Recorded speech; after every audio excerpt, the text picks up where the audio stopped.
میں نے سوال کیا کہ اگر کوئی شخص رات میں رمضان میں 8 رکعت وتر مطلب تراویح بول لیجئے پڑھ لے، اور یاد رکھیے تہجد جو نماز ہے یہ نماز ایک ہے، اس کے کئی نام ہیں. یہ وضاحت بہرحال اس میں رہے گی چونکہ تہجد اور وتر کا میں نے لیا، لیکن اب کوشچن آنسر میں لے لیتا ہوں اس کی وضاحت. عشاء کے بعد اگر 8 رکعت نماز پڑھ کے اس کے بعد وتر پڑھی جاتی ہے تو اس کو کہتے ہیں تراویح. عشاء کے بعد رات کے کسی بھی حصے میں اگر 8 رکعت پڑھ کر 3 رکعت پڑھی جاتی ہے اس کو کہتے ہیں قیام اللیل. اور عشاء کے بعد نہ پڑھ کے انسان جو ہے رات کے آخر حصے میں اگر 8 رکعت پڑھ کے 3 رکعت پڑھتے ہیں تو اس کو کہتے ہیں تہجد. نماز ایک ہے، اس کے نام الگ الگ ہے، ورنہ لوگ بولتے ہیں وتر وہ تراویح الگ ہے 20 رکعت اور تہجد الگ 8 رکعت. نہیں، یہ ایک ہی نماز ہے، اس کے وقت بدلنے سے نام بدلتا ہے. اس کی دوسری مثال دیتا ہوں، جیسے کہ صلاۃ الضحیٰ. صلاۃ الضحیٰ یہ نماز فجر کے بعد سورج نکلنے کے بعد شروع ہوتی ہے تو اس نماز سے پہلے تک پڑھی جا سکتی ہے، اس کو کہتے ہیں صلاۃ الضحیٰ. ابتدائی بھی وقت میں پڑھی جائے تو اس کو کہتے ہیں اشراق. بعد میں کسی وقت پڑھی جائے زوال سے پہلے تو کہتے ہیں چاشت، اور زوال سے بالکل تھوڑا پہلے پڑھی جائے تو اس کو کہتے ہیں اوابین. نماز ایک ہے، کہتے ہیں صلاۃ الضحیٰ. ظہر سے پہلے ہوتی ہے، ظہر بولے تو لفظ ضحیٰ ہی. صلاۃ الضحیٰ ایک نماز ہے، 3 نام ہے اس کے وقت بدلنے سے. چاشت تو ویسے عربی نام بھی نہیں، فارسی نام ہے، چیم ہے ہی نہیں عربی میں، پھر بھی ہم بولتے ہیں، خیر وہ مسئلہ نہیں بولنے. اسی طرح قیام اللیل جو ہے اس کے کئی نام ہیں. اگر فوراً عشاء کے بعد پڑھی جائے تو تراویح، رات کے کسی حصے میں پڑھی جائے تو قیام اللیل، اور آخر وقت میں پڑھی جائے تو تہجد. ٹھیک ہے، تو بہرحال وضاحت. تو بھائی کا سوال ہے کہ رات کی نماز انہوں نے اول وقت میں پڑھی، اس کو تراویح کہتے ہیں رمضان کے اندر. اب اس کے 8 رکعت کا 3 بھی پڑھ لی تو اب تہجد تو کیا؟ تو یاد رکھیے اگر آپ کو رات میں الگ سے نماز پڑھنا ہے نفل تو آپ جو ہے پہلے 8 رکعت پڑھ لے کہ اللہ وہ چونکہ بعد میں اٹھوں گا نہیں اٹھوں گا کیا معلوم ہے، پڑھ لے نیت سے کہ اللہ یہ میری رات کی نماز. اس کے بعد اٹھنے کے بعد آپ نفل پڑھ لیں، ٹھیک، یہ بھی ایک طریقہ. اور اس کے بعد وتر پڑھے، یا آپ رات میں 8 رکعت پڑھ لے اپنی تہجد یا تراویح یا قیام اللیل، اس کے بعد 3 رکعت وتر پڑھ لے. لیکن اگر آپ اٹھ جاتے ہیں تو پھر نفل پڑھ لے، چاہے 2 پڑھے، 4 پڑھے، 10 پڑھے، 20 پڑھے، 50 پڑھے، 100 پڑھے، وہ نفل نماز ہو جائیں گے آپ کی، آپ یہ کر سکتے ہیں. لیکن روز اگر رمضان میں آپ اٹھ کے تہجد پڑھتے ہیں تو میں یہ کہوں گا کہ پھر وتر کو آپ نہ پڑھے، چاہے امام کے پیچھے 8 پڑھ لے، پھر رات میں اٹھ کے 8 10 جو بھی پڑھنا پڑے، اس کے بعد آپ وتر کو رکھے، اس لیے کہ رمضان ایک خاص موقع ہے اور رمضان میں قیام کا ثواب بڑھ جاتا ہے. آپ نے فرمایا جو رمضان کے مہینے میں من قام رمضان، قیام کرے، نماز قیام کرے، ٹھیک ہے، ایمان و احتساب، ایمان اور احتساب کے ساتھ کہ اللہ اس سے میرا اجر دے گا اور میری مغفرت کرے گا، اس کو بخشش کا ذریعہ ایمان کے ساتھ احتساب کے ساتھ، تو غفر اللہ، اللہ معاف کر دیتا پچھلے سارے گناہ. لہذا بہت فائدہ رمضان کی قیام کا. تو لہذا اگر آپ کرنا چاہیں تو 8 رکعت کے علاوہ بھی نفل آپ پڑھ سکتے ہیں. کوشش یہ کرے کہ وتر کو آپ آخر میں پڑھیں. اگر ڈر ہے کہ وتر میں اٹھ گیا تو نہ اٹھا تو کوئی مسئلہ نہیں، تو وتر پڑھ کے سو جائے، اٹھنے کے بعد پھر آپ اپنی صرف نفل نماز پڑھ لیں. لوگوں غور کرو، ایسے آدمی کے بارے میں کہیں ایسا نہ ہو کہ تم کچھ اس کے ساتھ ایسا کر لو جو اللہ کی امانت اور اللہ کی ضمانت میں ہے، جس کی وجہ سے اللہ تم سے پوچھ کر اور جہنم میں اٹھا کے پھینک دے. آج کل اوور ورک ہے، اوور لوڈ ہے، اوور ٹینس ہے، اور کیا کیا نہیں انسان کے کام کے اندر ہوتا ہے. اور ایسے ماحول میں انسان اگر نماز کا عادی ہو جائے تو سب سے پہلے نماز کے لیے اپنے اس ماحول سے، بزنس کے، کاروبار، جاب پر ہے، اس سے نکلتا ہے. تو وہ ایک سوشل گیدرنگ سے دوسری سوشل گیدرنگ جاتا ہے، یا اکیلا کام کرتا ہے تو سوشل گیدرنگ میں جاتا تھا، نماز کے لیے جاتا ہے. جب لوگوں سے ملتا ہے تو نہ چاہتے ہوئے بھی سلام ہوتا ہے، مطلب بات چیت شروع ہو جاتی ہے، بات چیت ہوتی ہے، سلام کلام ہوتا ہے، خیر خرید پوچھ لیتا ہے، تو کیسے ہیں آپ، کوئی آپ کو مسکرا کے دیکھتا ہے تو آپ کا ٹینشن آدھا دور ہو جاتا ہے. یا آپ گئے السلام علیکم کیسے ہیں آپ، بہت دن سے نہیں دکھے، وہ اس میں آپ سب بھول گئے ادھر کیا فکروں سے آپ نکل کے آئے تھے، ہے نا. آپ دیکھیے کتنا فائدہ ہوتا ہے. یہ فائدے جو دنیاوی بتائے جاتے ہیں یہ صرف عبادتوں کی طرف ابھارنے کے لیے، لیکن ایک مومن اس کے لیے کرتا نہیں. اس کے لیے تو اصل فائدہ، اصل ٹارگیٹ جو اخروی فائدہ ہے، آخرت کا اجر ہے، وہ ہمارے نظر میں ہوتا ہے. تو ایسا نہ ہو کہ اب نماز کے فائدے مل گئے تو آپ صرف اس فائدوں کے لیے نماز پڑھیں. نہیں، آپ نماز اللہ نے فرض کی بول کر پڑھے، دنیاوی فائدے جو میں آپ کے سامنے رکھوں یہ تو یوں ہی اس کے ساتھ مل جائیں گے. تو اس چیز کو ہم اپنے ہمیشہ ذہن میں رکھیے. مطلب نماز جیسے کہ ہم سب جانتے ہیں، میں سمجھتا ہوں اس کی ڈیٹیلز میں اور اس کی تفصیلات میں جانے کی ضرورت نہیں ہے. جو ہم پر ہر روز میں 5 وقت فرض ہے، یاد رکھیں، ایوری ڈے یہ فرض نماز ہے. اور اس کے علاوہ ان گنت نمازیں تھی جو نبی اکرم صلی اللہ علیہ وسلم نفل کی شکلیں پڑھا کرتے تھے. یا پھر فرض کے علاوہ اگر لے لے تو اب نفل کی کئی شکلیں تھی، جس میں سنت موقعہ ہے، سنت ہے، اور دیگر نوافل جو نام سے پہچانی جاتی ہے کہ صلاۃ الضحیٰ جیسا چاشت، اوابین ہے، اور اس کے بعد اشراق ہے، اس کے بعد صلاۃ الکسوف ہے، خسوف ہے، سورج اور چاند گرہن کی نمازیں ہوتی تھی. اس کے علاوہ تہجد ہے جو سب سے افضل نفل نماز ہے. اور اس کے علاوہ بھی نفل نمازیں نبی اکرم صلی اللہ علیہ وسلم سے ثابت ہے، یاد رکھیں. تو پتہ ہی چلا نماز تو ہم پر فرض ہے، فرض نمازی بھی ہے، اور اس کے علاوہ کئی نمازیں جو موقدہ ہے اور سنن ہے، یاد رکھیے، اور نوافل ہے۔ تو بہرحال ہمیں نماز پڑھنا ہے، لیکن نماز پڑھنے کی آج جو میں آپ کے سامنے رکھوں گا وہ دنیاوی کیا فائدے ہوں اور اخروی کیا فائدے ہوں گے۔ خاص طور سے دنیاوی فائدوں میں وہ فائدے آپ کے سامنے نہیں رکھوں گا جو قرآن و سنت کے اندر صراحتاً آتے ہیں، مطلب یہ کرے تو یہ ملے گا، وہ کرے تو وہ ملے گا، اس لیے کہ یہ تو بہت کامن چیز ہے جو ہم جانتے ہیں، ہم نے سن رکھی ہے۔ لیکن میں وہ فائدے رکھوں گا جو سوشل مطلب جس کو کہیں گے ذہنی اور جسمانی، جو ایک مومن کو فائدہ ہوتا ہے جب وہ نماز پڑھتا ہے۔ مطلب جیسے کہ نماز پڑھنے سے ثواب ملتا ہے، سب کو پتا ہے، دنیا میں ثواب ملیں گا، آخرت میں اس کا اجر ملے گا، لیکن یہ پوائنٹ میں نہیں رکھوں گا، لیکن ایسے پوائنٹس رکھوں گا جو ہماری سوشل لائف، ہماری مینٹل ہیلتھ اور ہماری فزیکل ہیلتھ سے ریلیٹڈ پوائنٹس ہیں، تاکہ ہم کو یہ پتا چلے کہ نماز کے کیا کیا ہمیں فائدے ہوتے ہیں۔ ویسے تو اللہ رب العزت نے جو بھی عبادتیں ہم پر فرض کی، یہ سب سے اس کی محبوب عبادتیں ہیں، اور جب بندہ اس عبادت کو کرتا ہے تو رب اس سے راضی ہو جاتا ہے، اور جب راضی رب ہو جاتا ہے، یاد رکھیے، تو دنیا میں اس کو فائدہ دیتا ہے اور آخرت میں فائدہ دیتا ہے۔ ویسے تو ایک مومن کے لیے آخرت کا فائدہ سب سے اصل فائدہ ہے، مطلب جو بھی عبادت ہم کرتے ہیں اس کے دنیاوی فائدوں کی وجہ سے نہیں کرتے ہیں، دنیاوی اخراج یا مقاصد ہمارے اس کے پیچھے نہیں ہوتے ہیں، لیکن یہ نیچرل ہے کہ جب ہم عبادتیں کرتے ہیں جو فائدے مند ہے ہمارے لیے، جو فرائض ہے وہ ہم کو دنیا میں بھی فائدہ دیتے ہیں اور آخرت میں تو اس کا اجر و ثواب ہے ہی، یاد رکھیں، ٹھیک ہے۔ تو لہٰذا اس چیز کو ہمارے ذہن میں ہمیشہ ہم رکھیں، یاد رکھیں کہ جو بھی عبادتیں ہم کرتے ہیں اور اس کے فوائد وغیرہ آپ کے سامنے رکھے جاتے ہیں، جیسا حج کرنے کا یہ فائدہ ہے، نماز پڑھنے کا یہ فائدہ ہے، روزہ رکھنے کا یہ فائدہ ہے، تو یہ فائدے جو دنیاوی بتائے جاتے ہیں یہ صرف عبادتوں کی طرف ابھارنے کے لیے، یاد رکھیں، لیکن ایک مومن اس کے لیے کرتا نہیں، اس کے لیے تو اصل فائدہ، اصل ٹارگیٹ جو اخروی فائدہ ہے، آخرت کا اجر ہے، وہ ہمارے نظر میں ہوتا ہے، یاد رکھیں۔ تو ایسا نہ ہو کہ اب نماز کے فائدے مل گئے تو آپ صرف اس فائدوں کے لیے نماز پڑھیں، نہیں، آپ نماز اللہ نے فرض کی بول کر پڑھے، دنیاوی فائدے جو میں آپ کے سامنے رکھوں یہ تو یوں ہی اس کے ساتھ مل جائیں گے، یاد رکھیے۔ تو اس چیز کو ہم اپنے ہمیشہ ذہن میں رکھیے، یاد رکھیے۔ اور ایک انسان جب اللہ کی عبادت کرتا ہے تو اس کا رب اس سے راضی ہوتا ہے، اللہ اس سے راضی ہوتا ہے، اور اللہ تعالیٰ جب راضی ہوتا ہے تو آخرت کی کامیابی عطا کرتا ہے، اور آخرت کی کامیابی کے ساتھ ساتھ دنیاوی کچھ فائدے بھی ہمیں مل جاتے ہیں، ایسا کہہ سکتے ہیں دنیاوی بہت کچھ فائدے ہمیں مل جاتے ہیں، یاد رکھیے، دیگر عبادتوں سے۔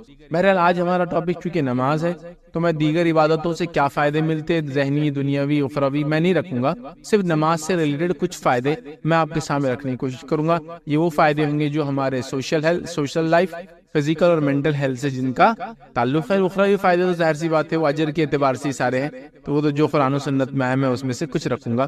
تو آج میں آپ کے سامنے دنیاوی 8 فائدے نماز کے رکھوں گا اور اخروی 10 فائدے نماز کے انشاءاللہ رکھوں گا۔ یہ سب موٹے موٹے فائدے ہیں، مطلب اس کے ڈیپتھ میں ہم نہیں جا رہے، لیکن موٹے موٹے فائدے اس کو کہتے ہیں، مطلب وہ چیز جو ظاہر دکھتی ہے وہ فائدے آپ کے سامنے رکھنے کی انشاءاللہ اس میں کوشش کروں گا۔ آئیے سب سے پہلے ہم دیکھتے ہیں نماز کے دنیاوی فائدے، کہ نماز پڑھنے سے ورلڈلی بینیفٹس ہم کو کیا کیا ہوتے ہیں، وہ میں آپ کے سامنے رکھتا ہوں۔ تو سب سے پہلا فائدہ یاد رکھیے نماز پڑھنے کا یہ ہے کہ انسان ڈسپلن یا ایک لائف کو ڈسپلن کے اعتبار سے، ٹائم ٹیبل کے اعتبار سے، مینجمنٹ کے اعتبار سے ایک بہتر زندگی انسان جیتا ہے، یاد رکھیے۔ اب ڈسپلن کے اعتبار سے کیسا ہے کہ انسان جی سکے نماز کے عمل میں، اس لیے کہ نماز کا معاملہ یہ ہے کہ نماز اپنے مقررہ وقتوں پر فکس ہے۔ ہم سب جانتے ہیں جیسے کہ اللہ رب العزت کا قرآن میں سورہ نساء سورہ نمبر 4 آیت نمبر 103 میں 103 میں اللہ نے کہا فرمایا ان الصلاۃ کانت علی المؤمنین کتابا موقوتا، کہ بے شک یقیناً نماز مومنوں پر مقررہ وقتوں میں فرض ہے۔ تو ظاہر سی نماز کا مقرر وقت ہے، تو اگر کوئی انسان ٹائم مینج نہیں کر پا رہا ہے، وقت پر جگہ پہ نہیں پہنچ پا رہا ہے، چیزیں آگے پیچھے ہو جا رہی ہے، ٹائم ٹیبل مس ہو جا رہا ہے، مینجمنٹ کے اعتبار سے اس کی لائف ڈاؤن جا رہی ہے، تو وہ اگر نماز کا پابند اگر وہ رہتا ہے تو یہ مسائل اس کے وہ خود اوور کم کر لیتا ہے، اس لیے کہ نماز ایک فکس ٹائم میں ہے۔ آپ کتنے ہی مصروف ہو، نماز کا وقت ہوتے ہی ایک مومن کو ایک الارم جیسا بجتا ہے کہ نماز کو جانا ہے نا، کہ مثال کے طور پر اب دیکھ رہا ہے کہ دوپہر کا وقت آ رہا ہے، 12:30 ہو گئے، تو اس کے ذہن میں اب ایک چیز پھٹ جاتی ہے، اب نماز کا وقت قریب آ رہا ہے، نماز کا وقت قریب آ رہا ہے، جس سے اس کو ٹائم مینجمنٹ کی عادت ہوتی ہے۔ مصروف ترین اوقات میں سے کچھ اوقات فرض کے لیے نکالنے کی عادت ہوتی ہے، تو یہ عادت اس کو دیگر چیزوں میں بھی کام آتی ہے کہ مصروف ترین وقت میں بھی بچوں کے لیے وقت نکالنا، مصروف ترین وقت میں بھی امپورٹنٹ چیزوں کو یاد رکھنا۔ جب نماز کو کوئی انسان یاد رکھ پاتا ہے، میں نے تو یہاں تک دیکھا ہوں کہ اللہ کے ایسے بھی بندے ہوتے ہیں جو رات میں سوتے ہیں تو نہ تہجد کو نہ فجر کو الارم بھی نہیں لگاتے ہیں، مطلب اتنا زیادہ ٹائم مینجمنٹ اور یہ اسکل ان کے اندر فطرت میں ڈیولپ ہو جاتی ہے کہ رات کے کس پہر اور کس حصے میں اٹھنا ہے وہ بغیر الارم کے اللہ کی عبادت کے لیے اٹھ جاتے ہیں۔ تو یہ ایک لائف میں ڈسپلن کریٹ ہوتی ہے اس سے زیادہ کی نماز سے، ایک مینجمنٹ کی کوالٹی انسان کے اندر آتی ہے، اسپیشلی ٹائم مینجمنٹ اس کو آتا ہے، وقت پر جگہ پر پہنچنا، وقت پر کام کا شروع کرنے کی عادت ہوتی ہے، جو کہ نمازوں کا ایک پرٹیکولر وقت ہوتا ہے. تو اگر کوئی انسان ٹائم مینجمنٹ سیکھنا چاہتا ہے تو کوشش کرے کہ جب وہ نماز کے لیے جائے تو اس کا پہلے سے تیاری ایسی ہو کہ جب وہ تکبیر اولی امام دے رہا ہو تب وہ اس کے پیچھے کھڑا رہے، تو انشاءاللہ اس کو ساری چیزیں جم جائیں گی.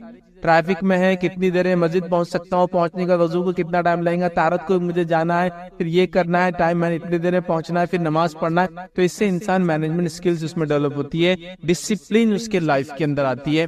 یہ ایک بہت عظیم اور بہت بڑا فائدہ ہے جو دنیاوی اعتبار سے صرف ایک نماز انسان پڑھتا رہے تو خود بخود اس کو حاصل ہو جاتا ہے، ملتا چلا جاتا ہے، اس کو اس کی عادت ہو جاتی ہے. تو جس کو اپنے دنیاوی معاملات میں وقت کی پابندی کرنا ہے، نماز کا پابند ہو جائے. تو دیکھیے نماز تو ہم کو پڑھنا ہے، وہ فرض ہے، چاہے آپ کو وقت کی پابندی ہوئے نہ ہو دنیا میں، وہ ایک الگ بات ہے. لیکن میں ایک فائدہ بتا رہا ہوں کہ جب یہاں وقت کی پابندی کرتا ہے تو ہر جگہ کرتا ہے. اور جو اپنے رب کے سامنے حاضر نہیں ہو سکتا ہے تو یاد رکھے دنیا میں کہیں وہ حاضر نہیں ہو سکتا ہے، اور رب کو جو راضی نہیں کر سکتا ہے وہ دنیا میں کسی کو راضی نہیں کر سکتا. یہ بات یاد رکھ لیجیے آپ، کیونکہ اللہ کو راضی کرنا بندوں کو راضی کرنے کے مقابلے میں بہت بہت بہت بہت زیادہ آسان ہے. یاد رکھیے رب تو ایک توبہ کر لے گناہ کو معاف کر دیتا آپ کے پورے پچھلے. انسانوں میں ایسا کون سا انسان ہے جس کے ساتھ آپ ایک خطا کرے، اس کو ایک گالی دے اور معافی مانگے اور ایک جھٹکے میں کر دے؟ پتہ نہیں، کچھ لوگ تو ایسے ہوتے جنریشن نسلوں تک یاد رکھتے کہ ان کے پردادا نے ہمارے دادا کو گالی دیے تھے. ایسے لوگ ہوتے ہیں، ہے نا. لیکن رب العزت ایک توبہ کیجئے سارے سنس وائپ آؤٹ کر دیتا ہے، لیکن توبہ سچی ہو، ہے نا. تو بہرحال تو رب کو راضی جو نہیں کر پاتا ہے نماز کے ذریعے، رب کے سامنے حاضر نہیں ہو پاتا ہے، دنیا میں کسی کام میں اس کا اعتماد ہم نہیں کر سکتے کہ وہ تمام چیزیں دنیا کی اچھی کر پائیں گا. تو نماز کا سب سے بڑا فائدہ ڈسپلن ہوتا ہے، یاد رکھیے. اور جب انسان جا کے صف میں کھڑا ہوتا ہے تو صف کے مینجمنٹ سے خود کئی چیزیں ڈسپلن آپ کو آ جاتی ہے. صف ہوتی ہے نا نماز میں، پہلی صف، دوسری صف، مطلب مسجد میں جو پہلے آیا پہلے کھڑا ہوں گا، اور امام کے رائٹ ہینڈ سائڈ کوشش پہلے کریں گا، رائٹ میں تو پھر لیفٹ کی طرف. تو پہلا پریفریبل انسان کی جگہ ہے کہ پہلی صف میں جائے اور امام کے رائٹ سائڈ بیٹھے، رائٹ فل ہو جائے گا تو لیفٹ بیٹھے. پھر سیکنڈ پریفریبل ہے لیفٹ صف، اور لیفٹ صف کی اس کی رائٹ حصہ زیادہ پریفریبل، امام کا رائٹ، مطلب جب امام قبلے کی طرف دیکھتا ہے تو یہ رائٹ ہو جاتا ہے اس کا، تو یہ پریفریبل ہے. جب یہاں نہیں تو مینجمنٹ صف بندی کے اندر مینجمنٹ ہوتی ہے. پھر صفوں کو جب ہم بناتے ہیں تو صفیں سیدھی ہونا ضروری ہے نا. سیدھی ہونے کے ساتھ ساتھ قدم سے قدم ہے، کاندھے سے کاندھا لگانا ضروری ہے. تو کتنا ایک مینجمنٹ اسکل انسان کے ڈسپلن لائف میں پیدا ہوتی ہے. جس طرح سے آپ دیکھتے ہوں گے کہ ملٹری کے اندر یا پولیس کے اندر، فورسز میں جو ہوتے ہیں، آرمز فورسز میں ہوتے ہیں، لوگ ڈسپلن، لا اینڈ آرڈر کو مینٹین کرتے ہیں. اسی طرح ایک مومن جب نماز کے لیے کھڑا ہوتا ہے تو کتنا ڈسپلن ہے دیکھیں. پھر اس کے بعد اس کا ایک لیڈر کھڑا ہوتا ہے آگے، جب وہ بولتا ہے اللہ اکبر تو سب اس کے ساتھ ہی بولتے ہیں یا اس کے پیچھے بولتے ہیں. اس سے آگے کوئی نہیں ہو سکتا. کوئی آئے جلدی سے بولے آج فرض نماز ہے، امام صاحب جب کھڑے ہوں گے میں پہلے کھڑے ہو جاتا ہوں، نہیں ہو سکتا. آپ کو ان کا انتظار کرنا ہے. ایک ڈسپلن ہے، ایک آرڈر ہے، نظم ہے، ضبط ہے، اور وہ بہت ساری چیزیں سیکھتا ہے. یاد رکھے تو صف بندی خود اپنے آپ میں ایک ڈسپلن آرڈر ہے. صف کے بعد امام کے پیچھے تکبیر اولی سے ملنا، تکبیر اولی کے بعد سارے ارکان کو امام کے پیچھے ادا کرنا، یہ انسان کے اندر اس کے لائف میں بہت ڈسپلن پیدا کرتا ہے. یاد رکھے تو ہمیں بھی چاہیے کہ ہم اس ڈسپلن کو، اس لا کو، اس آرڈر کو جو ہم کرتے ہیں نماز سے حاصل کریں. تو نماز کا سب سے پہلا فائدہ ہے لائف میں ڈسپلن آ جاتی ہے انسان کے. تو ایک انسان اگر لائف میں ڈسپلن لانا چاہتا ہے، وہ اپنے رب کے سامنے پابندی سے حاضر ہو جائے، دنیاوی فائدے اس کو فری ہی مل جائیں گے. آئیے دوسرا فائدہ نماز کا ہوتا ہے، یاد رکھیے نماز، یاد رکھیے انسان کو ڈپریشن سے دور رکھتی ہے اور اس کے سوشل، جس کو کہیں گے بیہیویئر کو اچھا کرتی ہے. ٹھیک ہے، یا پھر اس کو کہیں گے سوشل انٹرمنگلنگ انسان کی بڑھ جاتی ہے، مطلب آپس میں میل جول نماز کے ذریعے بڑھ جاتا ہے، جس کی وجہ سے انسان ڈپریشن پہ بھی کنٹرول رکھ پاتا ہے، ٹینشن پہ بھی کنٹرول رکھ پاتا ہے، سٹریس پہ بھی کنٹرول رکھ پاتا ہے. اور ان سوشل ہونے کی وجہ سے جو لاس اس کو مینٹل ہیلتھ کا ہوتا ہے اس سے وہ بچ جاتا ہے. اگر اس کی مثال دیکھنا ہے تو کوئی شخص 4 5 10 دن 15 دن 20 دن لوگوں سے نہ ملے تو اس کے بعد اس کو لوگوں سے چڑ اور نفرتیں شروع ہوتی ہے. چھوٹی چھوٹی چیزیں جو عام طور سے ہم یہی معاف کر دیتے وہ معاف نہیں کرتا ہے اس کو، اس لیے کہ اس کو سوشل، آپ بولیں گے لوگوں میں رہا نہیں نا تو اس کو عادت نہیں ہے لوگوں میں رہنے کی. سمجھے آپ بات؟ تو یہ بہت امپورٹنٹ. جیسے ایک بچہ ہے گھر میں ہے اور وہ اکیلا ہی ہے، اس نے دوسرے بچوں کو کبھی دیکھا ہی نہیں تو اس کا بیہیویئر ہی الگ ہوتا ہے. لیکن جو بچہ گھر میں دوسرے بچوں کے ساتھ بڑا ہوتا ہے اس کا بیہیویئر اچھا الگ ہوتا ہے، وہ سوشلی زیادہ اچھا ہوتا ہے. سوشل بیہیویئر اس کا اچھا، چونکہ وہ لوگوں کو اکوموڈیٹ کرنا جانتا ہے، اپنے پاس لوگوں کے ساتھ رہنا جانتا ہے، جبکہ اکیلا رہنے والا نہیں جانتا ہے. تو انسان کو سب سے بڑا فائدہ، چونکہ آج کل ڈپریشن بہت بڑا ایشو ہے اس لیے میں ڈپریشن رکھ رہا ہوں، ورنہ ڈپریشن سے انسان نجات پاتا ہے، سوشلی ساتھ رہنے کا بینیفٹ اٹھاتا ہے، سوشل گیدرنگ سے جو بینیفٹس ہونا ہے اس کو سارے بینیفٹس اس میں ملتے ہیں. تو لیکن چونکہ ڈپریشن ایشو ہے تو میں کہہ رہا ہوں نماز ڈپریشن سے ورک کرتی ہے. آج کل اوور ورک ہے، اوور لوڈ ہے، اوور ٹینس ہے، اور کیا کیا نہیں انسان کے کام کے اندر ہوتا ہے، ٹھیک ہے۔ اور ایسے ماحول میں انسان اگر نماز کا عادی ہو جائے تو سب سے پہلے نماز کے لیے اپنے اس ماحول سے، بزنس کے، کاروبار کے، یا جو بھی جاب پر ہے اس سے نکلتا ہے۔ تو کوئی ایک سوشل گیدرنگ سے دوسری سوشل گیدرنگ جاتا ہے، یا اکیلا کام کرتا ہے تو سوشل گیدرنگ میں جاتا تھا، نماز کے لیے جاتا ہے۔ جب لوگوں سے ملتا ہے تو نہ چاہتے ہوئے بھی سلام ہوتا ہے، مطلب بات چیت شروع ہو جاتی ہے، بات چیت ہوتی ہے، سلام کلام ہوتا ہے، خیر خیریت پوچھ لیتا ہے کوئی، کیسے ہے آپ، کوئی آپ کو مسکرا کے دیکھتا ہے تو آپ کا ٹینشن آدھا دور ہو جاتا ہے نا، کہ آپ گئے السلام علیکم کیسے ہیں آپ، بہت دن سے نہیں دکھے، وہ اس میں آپ سب بھول گئے ادھر کیا فکروں سے آپ نکل کے آئے تھے، ہے نا۔ آپ دیکھیے کتنا فائدہ ہوتا ہے۔ اور خاص طور سے نمازوں کی ترتیب بھی آپ دیکھیں، فجر سے لے کر ظہر میں ایک لمبا وقفہ ہے، لیکن اس کے بعد کی نمازیں دیکھیے آپ، عصر، مغرب، عشاء کتنے جلدی جلدی آتی ہے۔ اور انسان اگر اپنے کام کو بھی دیکھے تو صبح وہ کام پہ سمجھو 10 بجے، 11 بجے، 9 بجے جاتا ہے، اس کے بعد کام کرتا ہے تو اب 1 بجے، 1:30 بجے آنے تک اس کی تھکان ابھی پوری نہیں، ابھی شروعات ہوتی ہے اس کی تھکان کی۔ پھر 1 بجے کے بعد کھانا وغیرہ، اس کی تھکان اب شروع ہوتی ہے، اب وہ تھوڑا سا ڈاؤن ہونا شروع ہوتا ہے۔ تو جیسا وہ ڈاؤن ہونا شروع ہوتا ہے، نمازی ویسی بڑھتی جاتی ہے اس کے اوپر۔ اس کا ماحول چینج کرنے کو، جیسا ظہر تک ٹھیک ہے، فجر سے ظہر تقریباً 6 گھنٹے، 5 گھنٹے، کسی جگہ 7 گھنٹے کا فرق، لیکن اس کے بعد اگر آپ دیکھیں تو کیسا ہوتا ہے، ظہر سے عصر 3 گھنٹہ، عصر سے مغرب 2 ڈھائی گھنٹہ، 1 گھنٹہ، سوا، ایسا الگ الگ علاقے میں ہوتا ہے، اور پھر اس کے مغرب سے عشاء اسی طرح سے 1 ڈیڑھ گھنٹہ، ہے نا۔ تو اگر وہ اتنی بار اپنے ورک سے اٹھ کے جاتا ہے، ورک اسٹیشن سے اٹھ کے جاتا ہے، جاب سے، بزنس سے نکل جاتا ہے، ماحول چینج ہوتا ہے، ٹینشنز دور ہوتے ہیں۔ اور خاص طور سے جو لوگ ڈپریس سے، آج لوگوں کو معلوم آپ کو کیا ہے، جو سب سے بڑی انڈسٹری آج چل رہی ہے اور یہ آگے جا کے چلیں گی، وہ یہ ہم سے بات کرو، چونکہ لوگوں سے بات کرنے والا کوئی ہے نہیں۔ امریکہ میں، یوروپ میں صرف ایسے کال سینٹرز ہوتے ہیں جہاں صرف آپ فون لگا کے ان سے بات کرنا، بس بات کرنا، لوگوں سے بات کرنے کے لیے کوئی ہے نہیں، لوگ ایک دوسرے کا منہ نہیں دیکھنا چاہتے، معلوم حالت یہ ہے۔ تو وہ چاہ رہے کوئی ان سے بات کرے، بچے چاہ رہے بڑے ان سے بات کرے، بڑے چاہ رہے ایک دوسرے سے بات کرے، شوہر چاہ رہا بیوی اس سے بات کرے، بیوی چاہتی شوہر بات کرے، کوئی کسی سے بات نہیں کرتا۔ مسجد جائیے سب فری بات کر رہے آپ سے، ایک دوسرے سے کیسے ہے، خیر خیریت پوچھ رہے، اچھا دکھا، آپ سے ملاقات ہوگی، آیا کیجیے، فلاں ہو رہا، یہ ہو رہا۔ آپ دیکھیے ایک ماحول جو بزنس کا یا پھر جاب کا ہے، کبھی ٹینس ہو جاتا ہے، آپ نکل کے آپ فری ہو جاتے ہیں۔ تو یاد رکھیے یہ بہت بڑا فائدہ ہے ڈپریشن، اور انسان ڈپریس ہونا، تھکنا، اسٹریسڈ ہونا نیچرل ہے، حتیٰ کہ جو چیز سب سے زیادہ اس کو پسند ہے اس میں بھی اسٹریس ہو جاتا ہے۔ اگر اس کو ہابی گیمز کتنا بھی کھیلے، تھک جاتا ہے۔ تو نماز سے کیا ہوتا ہے، ایک ریفریشمنٹ آتا ہے، ایک چینج آتا ہے، سوشل بیہیویئر میں انسان کے فرق آتا ہے، اور بہت سارے اس کے فائدے ہوتے ہیں، یاد رکھیے۔ اس کا دوسرا فائدہ تھا، یاد رکھیے، ٹھیک ہے۔ اسی طرح جو ہے تیسرا نماز کا دنیا میں فائدہ، یاد رکھیے، وہ یہ ہے، بذریعہ نماز یاد رکھیے ہمارے سماجی رابطہ اور ذہنی صحت اچھی ہوتی ہے۔ سماجی رابطہ، سوشل، جو میں نے پہلے پوائنٹ میں کچھ پوائنٹس رکھے تھے، سوشل، لیکن ہمارا بیہیویئر اچھا ہوتا ہے، اور اسی طرح جو ہے ذہنی صحت ہماری یاد رکھیے نماز سے اچھی ہو جاتی ہے۔ اور سوشل بیہیویئر کیسے اچھا ہوتا ہے، میں جانتا ہوں نماز کے لیے ہم کو جماعت سے پڑھنا ہے، اور جماعت سے پڑھنا ہے تو سب بندی کے ساتھ پڑھنا ہے۔ اس کا مطلب یہ ہے کہ لوگ گیدر ہوں گے، پبلک جمع ہوں گی اور پڑھیں گی۔ چھوٹی سے چھوٹی مسجد میں بھی چل جائے تو 2-3 سب بن جائیں گی، یہ الگ بات ہے۔ کوئی مسجد شہر سے باہر ہو، بہت کم مسلمان ہوتے ہو تو ایک الگ بات ہے، لیکن کوئی مسجد میں جائے 10۔ تو یہ جو وتر کو ہم کہہ رہے ہیں آخری وقت میں پڑھنا افضل ہے، اس سے مراد ہے آخری وقت میں انسان رات میں اٹھے، تہجد کی نماز پڑھے، تہجد کے بعد اپنی وتر پڑھ لے۔ صحیح مسلم کی روایت ہے، ماں عائشہ رضی اللہ عنہا سو جاتی تھی، آپ سب ان کو اٹھاتے تھے اور کہتے عائشہ اٹھ اور وتر پڑھ لے، مطلب تہجد ادا کر، اور تہجد ادا ہونے کے بعد اپنی وتر کی نماز، چونکہ عموماً صحابہ آخر وقت میں وتر پڑھتے تھے، چاہے تہجد کے وادی تھے، لہٰذا چونکہ تہجد ایک بہت افضل عمل ہے، یاد رکھیے، بہت افضل، نفل نمازوں میں سب سے افضل نماز ہے یہ، تو لہٰذا وہ لوگ روکے رکھتے تھے اپنی نماز کو، وتر کو، اور تہجد میں اٹھتے تھے، تہجد میں اٹھنے کے بعد وتر پڑھتے تھے، تو اللہ کے رسول صلی اللہ علیہ وسلم ماں عائشہ کو اٹھاتے تھے تاکہ وہ اپنی وتر ادا کرے، مطلب تہجد پڑھ لے اور اس کے بعد وتر بھی ادا کرے۔ تو یاد رکھیے یہ آخری وقت افضل ہے، لیکن کوئی ضروری نہیں ہے، آپ کو ڈر ہے، خدشہ ہے، رہ جائیں گی، نہیں پڑھ پاؤں گا، تو بہرحال پہلے بھی پڑھ سکتے ہیں۔ اسی طرح جو ہے جامع ترمذی، ابن ماجہ اور مسند احمد کی روایت ہے، نبی کریم صلی اللہ علیہ وسلم فرما کہا، تم میں سے جس شخص کو یہ اندیشہ ہو کہ وہ رات کے آخری حصے میں نہیں جاگ سکے گا تو اسے چاہیے کہ رات کے پہلے حصے میں ہی وتر پڑھ لے۔ جس کو ایسا لگے کہ میں رات میں نہیں اٹھ سکتا ہوں تو اسے چاہیے کہ وتر پہلے پڑھ لے، مطلب عشاء کے بعد پڑھ لے۔ پھر فرماتے اور کہتے ہیں پڑھ لے۔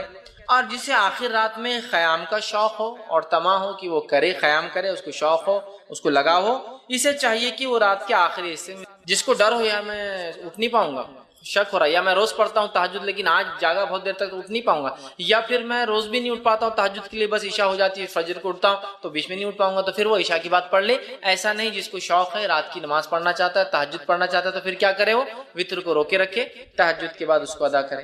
اسی طرح صحیح مسلم کی روایت ہے، نبی اکرم صلی اللہ علیہ وسلم فرمایا اور کہا، بے شک رات کے آخری حصے کی نماز میں فرشتے آتے ہیں اور یہی افضل ہے، رات کے آخر حصے میں نماز کے وقت فرشتے حاضر ہوتے اور یہ افضل ہے. تو پتہ چلا تہجد کو آخر وقت میں پڑھنا, سحر کے وقت پڑھنا, فجر سے پہلے پڑھنا افضل ہے. اور اسی طرح وتر کو بھی سحر کے آخر وقت میں پڑھنا یا رات کا آخری حصہ تیسرا پہر ہوتا ہے جس سے فجر پھر شروع ہو جاتی ہے, اس کے بعد اس سے پہلے پڑھنا افضل ہے, چونکہ اس وقت فرشتے حاضر ہوتے ہیں. تو اسی سے میں نے کہا افضل تو آخر حصے میں ہے, لیکن عشاء کے بعد بھی فوراً اسے ادا کیا جا سکتا ہے. یاد رکھیے, فوراً ادا کیا جا سکتا ہے.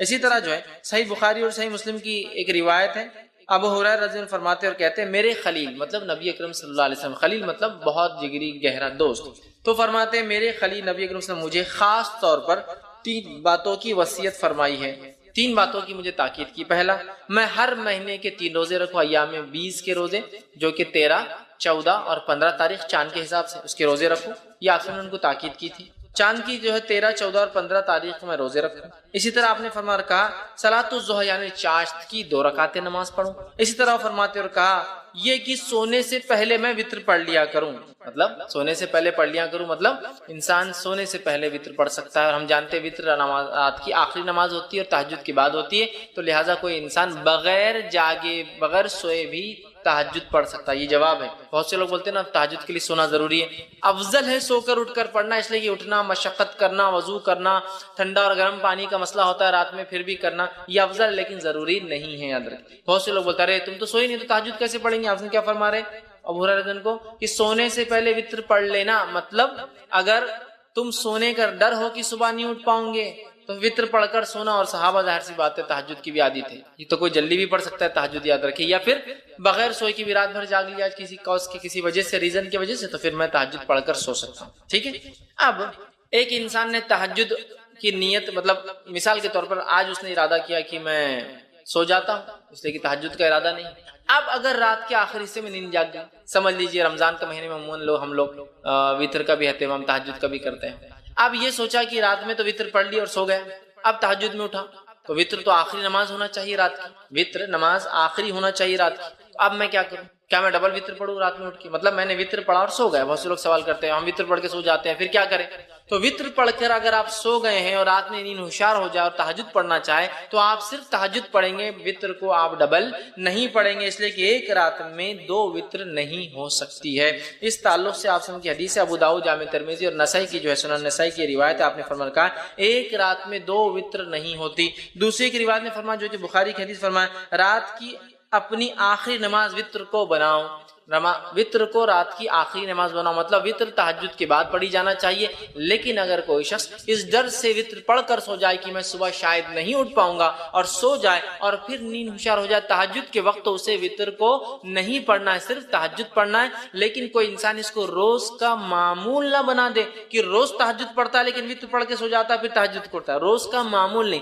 اگر میں روز اٹھ کر تہجد پڑھنے کا عادی ہوں تو پھر میں وتر کو اپنی آخری نماز بناؤں گا. یہ غلط فہمی جو ہوتی ہے ہندوستان پاکستان میں یہ بھی ہے کہ اس کو عشاء کا حصہ سمجھتے ہیں, تو عشاء کے بعد پڑھ کے سو جاتے ہیں, پھر تہجد میں اٹھتے ہیں, تہجد پڑھ کے پھر اس میں ایک وتر پڑھتے ہیں. کیونکہ حدیث میں نا 11 رکعتیں پڑھتے تھے تو پھر کیا کرتے, پھر سے ایک وتر پڑھتے. تو ایک رات میں 2 وتر نہیں ہوتی, وتر کو آخری نماز بنانا ہے. تو جس کو ڈر ہے کہ صبح نہیں اٹھ پائیں گا اور وہ پڑھ کر سو جائے, اٹھ جائے کبھی کبھار, تو وہ تہجد پڑھ لے سکتا ہے. لیکن روز جو تہجد پڑھتا ہے وہ شخص جو اپنے وتر کو روکے رکھیں گا, پھر رات میں اٹھیں گا, تہجد ادا کریں گا, تہجد کی ادا کرنے کے بعد پھر وہ اپنی وتر کی نماز کو ادا کریں گا. اس بات کو ہم یاد رکھیں چونکہ اسے آخری نماز بنانا چاہیے.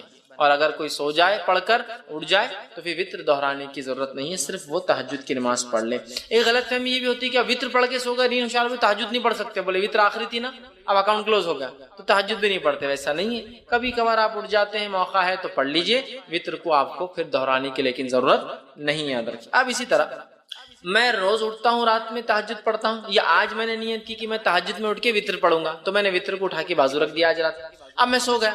اب جب اٹھا تو الاحد الصمد الذی لم یلد ولم یولد ولم یکن له کفوا احد, اس طرح سے انہوں نے الفاظ کی. آپ صلی اللہ علیہ وسلم نے کہا اس نے اللہ کے اسم اعظم سے دعا کی, اس کی دعا تو رد نہیں ہونا ہے.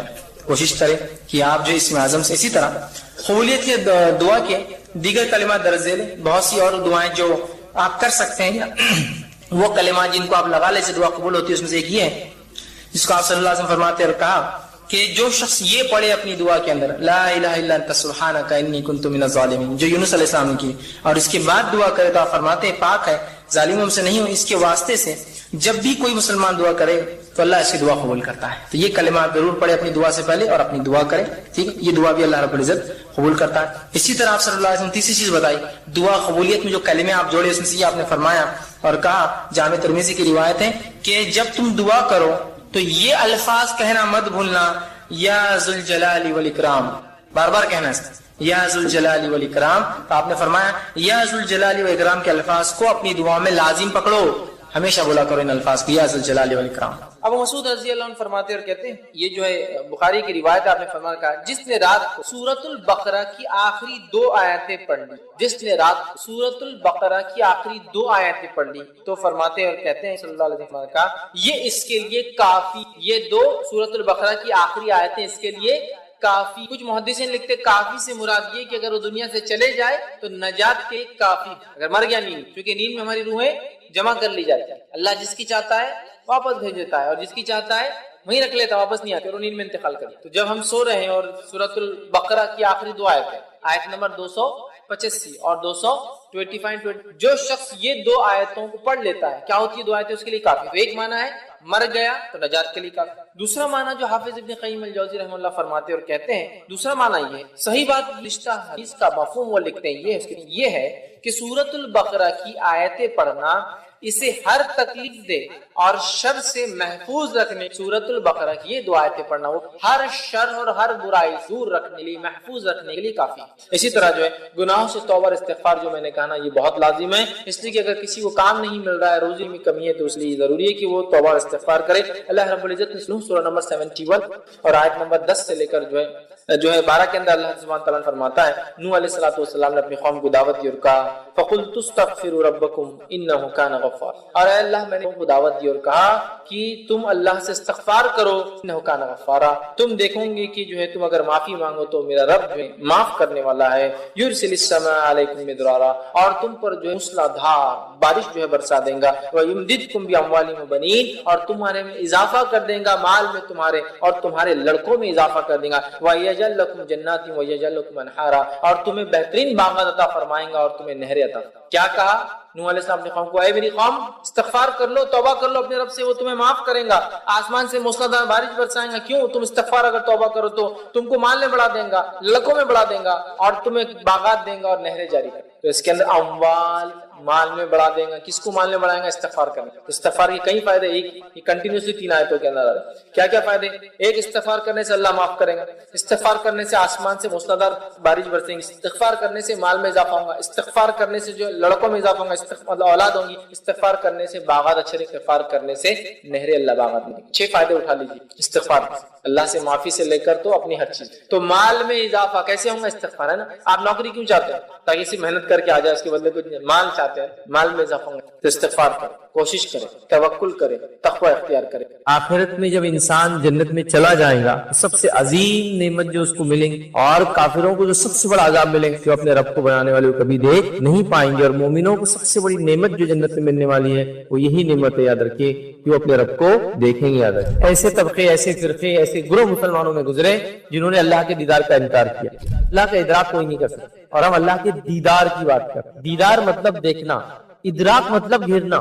جو شخص اللہ کے دیدار کا دنیا میں منکر ہے، وہ چاہے کوئی بھی ہو، پکا کافر ہے۔ اللہ کا دیدار ہم دنیا میں کیوں نہیں کر سکتے؟ رسول اللہ صلی اللہ علیہ وسلم نے فرمایا، بے شک اللہ تعالیٰ سوتا نہیں ہے اور نہ سونا اس کی شان کے لائق ہے۔ وہ میزان کے پلوں کو جھکاتا ہے اور اٹھاتا ہے، رات کے اعمال دن کے اعمال سے پہلے اور دن کے اعمال رات سے پہلے اس کے سامنے پیش کر دیے جاتے ہیں۔ اس کا جو ہے پردہ نور ہے، اور اس پردے کو کھول دے تو اس کے چہرے کے نور جہاں تک پہنچیں گا اس کی مخلوق کو جلا ڈالیں گے۔ کیا فرمانے نبی کریم صلی اللہ علیہ وسلم، تم میں سے کوئی بھی شخص اللہ تعالیٰ کا دیدار نہیں کر سکتا حتیٰ کہ اس کو موت آ جائے۔ تو اہل سنت والجماعت میں اس مسئلے میں کوئی اختلاف نہیں ہے کہ اللہ کا دیدار روز قیامت مومن کرنے والے ہیں، اور ہمیں بھی یہی عقیدہ رکھنا چاہیے۔ اس کے برعکس کسی قسم کے عقیدے میں فسق اور فجور اور گڑبڑ ہم نے نہیں کرنا چاہیے، اس معاملے میں محتاط اور احتیاط کرنا چاہیے۔ اور درود و سلام اس کے آخری نبی محمد صلی اللہ علیہ وسلم پر میں آپ سب کا استقبال اسلامی طرف سے کرتا ہوں۔ السلام علیکم ورحمۃ اللہ وبرکاتہ۔ الحمدللہ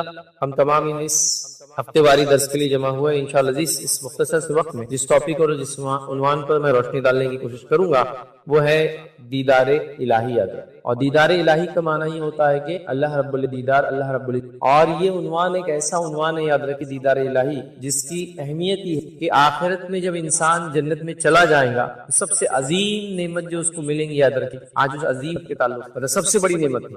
اور کافروں کو جو سب سے بڑا عذاب ملے گا یاد رکھیں، اس عذاب میں یہ ہے کہ وہ اپنے رب کو بنانے والے کو کبھی دیکھ نہیں پائیں گے۔ اور مومنوں کو سب سے بڑی نعمت جو جنت ملنے والی ہے وہ یہی نعمت ہے یاد رکھیے کہ وہ اپنے رب کو دیکھیں گے یاد رکھیے۔ تو دیدار الہی یاد رکھیے آج کا لیکچر جو ہے یہ سب سے عظیم سب سے بڑی نعمت ہے جو اللہ رب العزت اپنے بندوں پر اپنے فضل، اپنے جود اور اپنے کرم سے کرنے والا ہے، اور یہی جس کو کہیں گے آخرت کے اعتبار سے سبھی نعمت ہے۔ اور کافروں کے لیے سب سے بڑا عذاب ہے کہ وہ کبھی نہیں جان سکے ان کے بنانے والا، ان کا کریٹر، ان کا خالق کون ہے یاد رکھیں۔ تو لہٰذا اللہ رب العزت کو دنیا میں تو ظاہر سی بات ہے انسان کے لیے دیکھنا ناممکن ہے، لیکن یہ نعمت جو ہے انسان کو جو ہے آخرت میں ملیں گی یاد رکھیں، اس کو بھی ہم کو سمجھنا یاد رکھیں۔ تو یہ آخرت کی نعمت ہے اور اس کا وعدہ اللہ رب العزت نے ہر مومن کے متقی کے کیا ہے جو جنت میں جائیں گا اور وہ پھر اپنے رب کا دیدار کریں گے۔ آئیے اس کے تعلق سے حدیث دیکھتے ہیں۔ حدیث یاد رکھیں اس طرح سے کہ صحیح مسلم کی روایت اللہ کے رسول صلی اللہ علیہ وسلم فرماتے کر کہتے ہیں یاد رکھیے اس طرح سے حدیث یاد رکھیے۔ اور جو ہے